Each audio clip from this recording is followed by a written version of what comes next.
Hi, this is Jamey from Stonemaier Games, and I am here today to talk about my favorite game mechanism in collectible card games. Stonemaier Games doesn't make any collectible card games, but there's this one mechanism that I love about collectible card games that I'd love to feature in one of our games someday, if we can make it work, and that's why I wanted to talk about it today.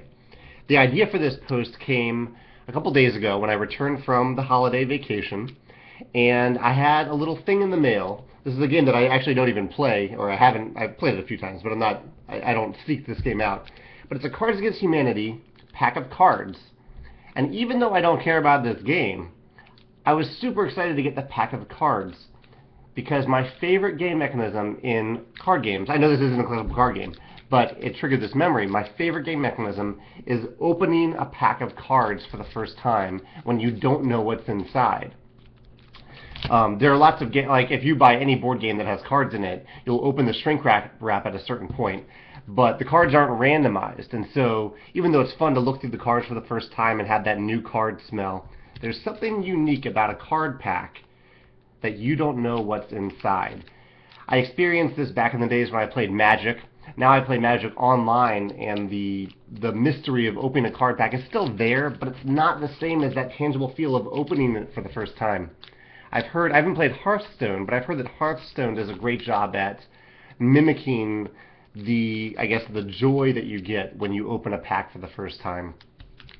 And there are other collectible card games. Actually, this past summer, I got a random pack of the Marvel Dice Masters, the little expansion packs for that game, which is a collectible dice game. It has a couple cards in the pack and a couple dice. And the same thing, like again, I don't care about the game, I haven't ever played it, but I just had so much fun opening that pack for the first time. So, I would love to find a way to replicate that moment of joy and excitement and uncertainty in a board game. And it's something I've been playing around with for a while. I haven't quite found the solution, because the problem is, once you open that pack, you can't seal it back up again. It's permanently open. And so it kind of puts, it limits the time that you can enjoy that aspect of the game. Like say we made a board game, I would imagine it would be a legacy game in some way because you're opening the game, but maybe it doesn't necessarily have to be a legacy game. Maybe it's just a game where at the beginning of the game every player opens their own pack of cards, and that they do a draft, or that becomes their deck, or something like that. Just some random element of surprise. So say it's a 6-player game and you do that every game. How many packs are you going to put in there before the players feel like they have to start buying new packs? Which isn't something that I really want to do in a game. I don't want to sell a game that has an expiration date on it, where players have to, if they want to keep enjoying the game, the essence of the game, they have to go out and buy new packs. That isn't really what I want to go after. One thing I've tried to explore is the idea of an actual exploration game, where when you arrive at a planet, say, or in an island, you open a pack of cards. And so that would also have an expiration to it. Like after you explored all the islands, you would eventually open all the packs of cards associated with those islands or those planets.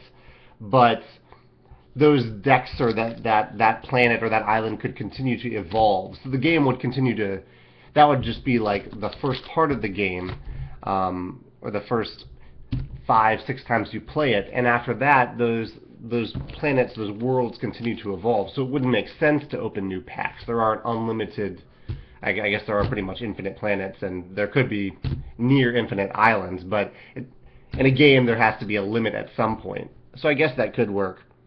I'm kind of rambling here because this is something that I haven't really cracked, and I'm curious how gamers would respond to it.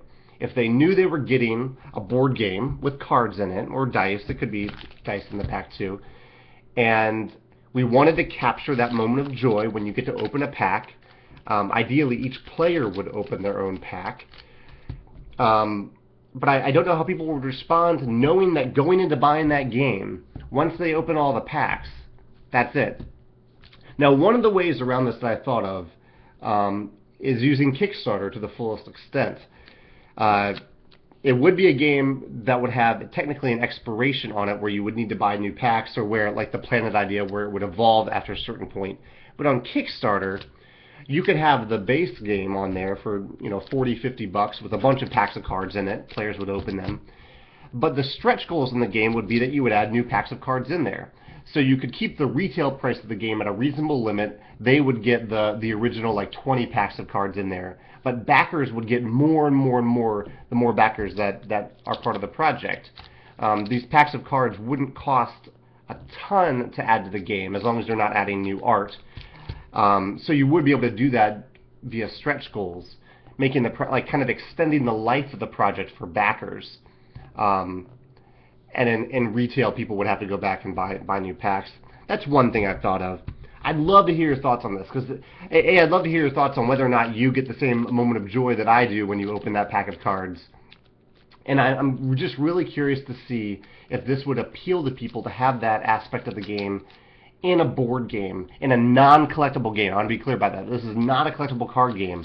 The cards would be randomized, but like every game would have the same exact cards. They'd just be in different packs, like sorted randomly in different packs. So yeah, I'd love to hear your thoughts on that in the comments here. Thanks.